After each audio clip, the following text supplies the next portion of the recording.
Habari kila mtu. Leo nitazungumza nanyi kuhusu mzio wa chakula. Kwa hiyo mzio wa chakula ni nini?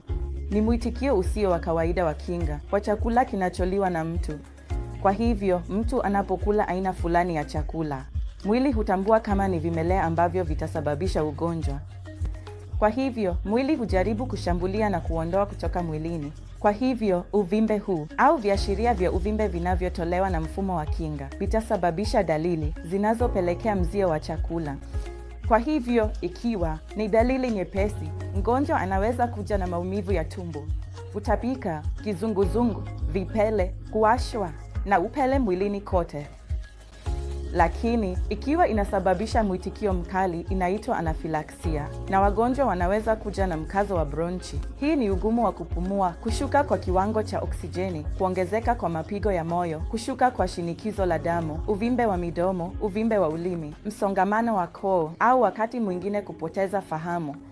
Kwa hivyo, mgonjwa anapokuja kwenye dharura akiwa na mojawapo ya dalili hizi, sisi madaktari tunagundua kliniki na tunaanzisha kitu kinachoitwa sindano ya epinephrine au antihistamini au steroids.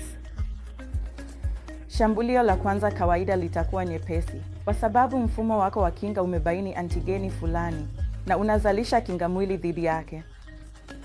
Lakini unapokula tena chakula hicho, mwili uko tayari na kinga mwili na unakishambulia mara moja na kusababisha mwitikio mkubwa ambao unaweza kuhatarisha maisha. Njia bora ya kuepuka mitikio kama hiyo ni kuepuka chakula, kipengele maalum cha chakula kabisa. Na zaidi ya hapo, unaweza kuja kwenye dharura na kutibiwa na daktari. Kuna baadhi ya vipimo ambavyo vinaweza kukusaidia kubaini alajeni ya chakula ambayo una mzio nayo. Kwa kawaida, vyakula vinavyosababisha mzio ni maziwa, mayai, karanga au karanga nyingine, au vyakula vya baharini, samaki gamba au soya.